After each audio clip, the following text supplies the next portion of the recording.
my father from a very early age said, in this country, an education was the great equalizer, right? It could make a poor man rich.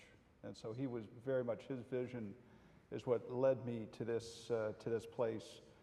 And I grew up in Cincinnati, Ohio, and I was, early on, kind of what helped me get here was financial aid. And so in financial aid, you kind of work your way up the food chain. So my first job on financial aid was I worked in the dining hall. I was a blue coat, which was the entry position. And my boss was actually Diana Taylor. She's also on the board. Diana's in the front here. She was a green coat. So she was so that was my freshman year. I worked in the dining hall. And my sophomore year, I refereed basketball games. So I was kind of moving progressively in my career on financial aid, kind of slowly up the ladder. And then my junior year, I was a math major, and we just had a great math department in those days. And so I was a math major, so I got to grade papers.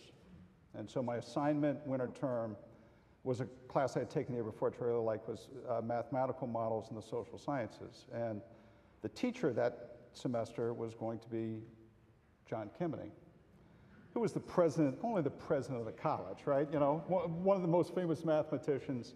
And so I was going to grade his papers, right? So, I was, very few things actually in my lifetime have ever scared me. I was scared. The idea of going in front of him and describing the problem of the week and things like that. So I went the first time and I was prepared, and he sat down and said, well, tell me about yourself. He said, I played football, I'm a math major. I said, are you in a fraternity? I said, geez, is this a trick question? should I, let's see, what are the possible outcomes of answering this question?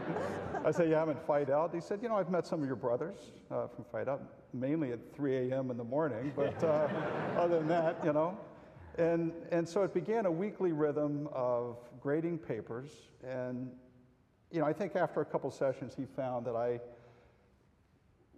wasn't going to do anything horribly wrong, that he knew a lot more than I did about any one of the problems or anything we're working on. I wasn't going to lead anybody astray. And then he would spend that hour, 10 minutes asking which students are having trouble, and 50 minutes asking me questions about the college, about what was going on, what was happening, what I thought.